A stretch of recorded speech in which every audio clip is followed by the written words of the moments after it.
ES Audio. From the Evening Standard in London, I'm Rochelle Travers, and this is The Leader.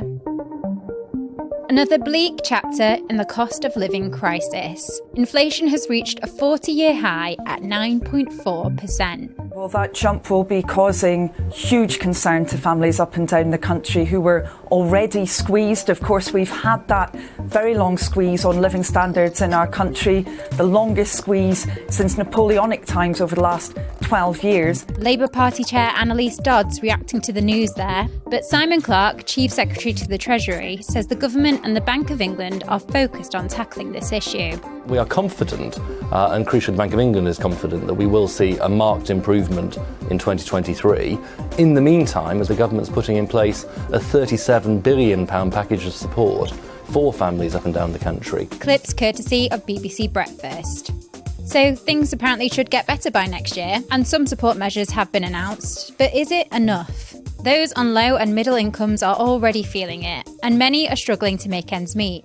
2023 seems like a long time to hang on until. Jack Leslie is a senior economist at the Resolution Foundation. So inflation today in the latest figures hit 9.4%. That means sort of the basket of products that we all buy as consumers, the prices today are 9.4% higher than they were a year ago, and that is a 40-year high. It's up from 9.1% last month, driven by the really big rise in petrol prices that we've seen recently. So that's they're at a record high, as anyone will know if they've been filling up their cars in recent months. But also food prices have risen quite a lot, and they're at a 13-year high, and it's nearing double-digit inflation now. So it's just below 10%. Jack, how concerned should we all be about this? I think it's quite hard to overstate how significant the economic shock that these price rises are for households. So we know that lower income families are very exposed to price rises. So if you figures from the Bank of England, for example, put the proportion of families who are in the poorest 10% of the country, they say that over 90% of all of their spending is on essentials. And that's a relatively narrow definition of essentials. It doesn't include things that we might think of as essentials like clothing. And so as soon as price rises increase, that absolutely hits their living standards. So, cutting back on things that are crucial, things like heating, things like putting food on the table. And this is going to get worse as we go to later in the year. The latest estimates are for the energy price cap when it gets reset in October to hit £3,200. If we wind back to a year ago, typical energy bills for families were about £1,000. So that's a huge increase in costs. How long do you see this level of inflation continuing for? So forecasts generally point to high inflation being something that's going to be in place for the next year or so. So we know gas prices in Europe are still really high. They've been climbing over recent weeks and months. Looking a bit further ahead than that, there are some potential positive signs. So we've seen oil prices globally fall back a bit. We've seen some raw material prices, wholesale food commodity prices as well have fallen back. So there are some signs that maybe next year we'll see inflation fall quite quickly back to levels that we're sort of all more used to. But that doesn't mean that the cost pressures go away. So inflation is a measure of how fast prices increase. But we're not currently expecting a big fall in energy bills over the next few years. And so, we're locking in a kind of poorer economy where people are just spending more money on heating their homes, on lighting, things like that. So that's something that we're going to have to deal with over the next few years.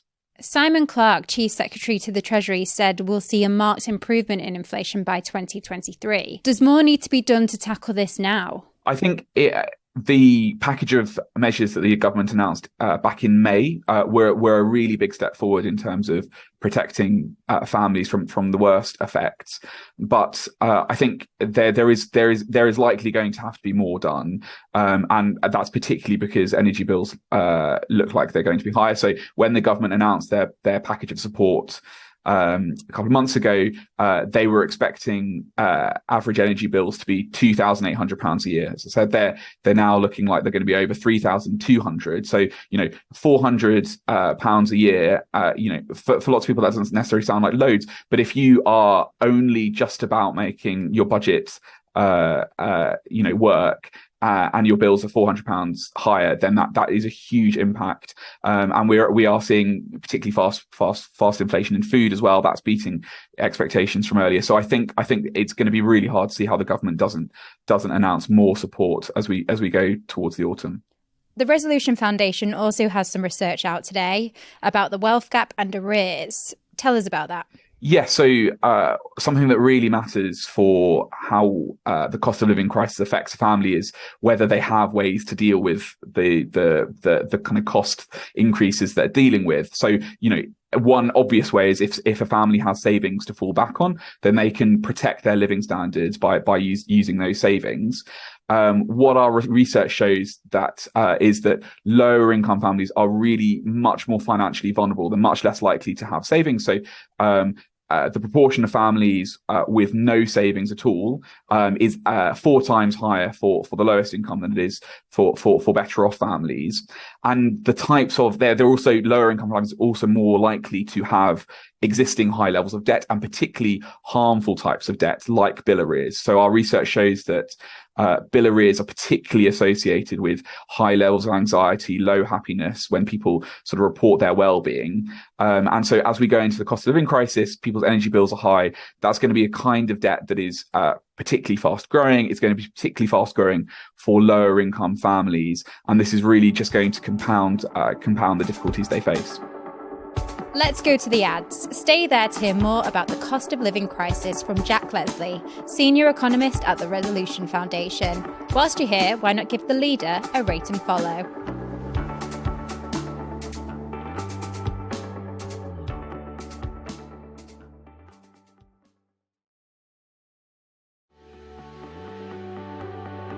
Welcome back.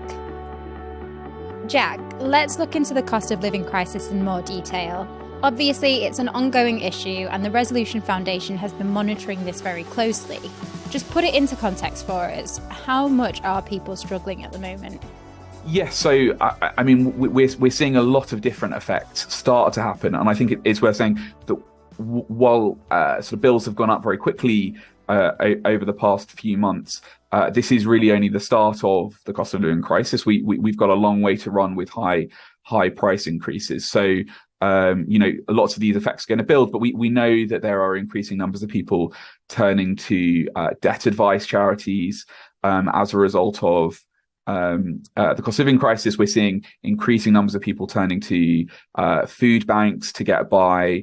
We're seeing rising food insecurity more generally, and vulnerability. So that there's a whole range of sort of social impacts that the cost of living crisis is starting to have and will continue to have over the next few months. What would you like to see happen to tackle the cost of living crisis? So I think it's a really difficult issue. I don't think that there are easy answers. This is high price rises are happening throughout Europe, partially as a result of the Russian invasion of Ukraine, but also in other areas of the world. And so this is not easily solved by domestic policy making. There's only so much that the government could do to affect global oil prices, for example.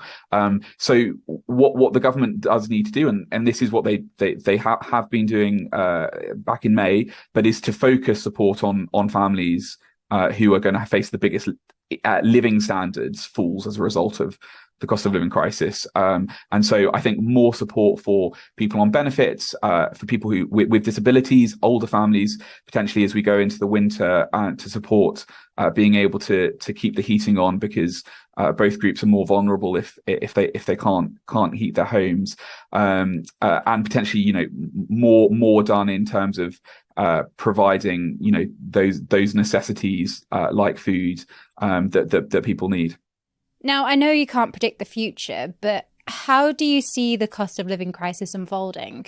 As you said, this is only really the start of things. Well, I think we're already seeing some effects. I think the increasing numbers of strikes is one area. So that we've had public sector pay settlements announced, and they're much lower on average than the rate of inflation, and so we're going to, workers wanting to have not wanting to face real terms cuts in their wages. I think is a big area. We're also probably going to see a rise in the numbers of people who are just not paying their bills, and so that's going to cause difficulties for energy companies in particular, but other companies, and we're probably going to have a wider economic slowdown. So there are some early signs there. So we're seeing the number of vacancies, for job market vacancies, which have been a record high. They've started to fall a little bit, which is potentially early signs of that slowdown in the economy. And so that's a broader issue for businesses and for workers as we go forward.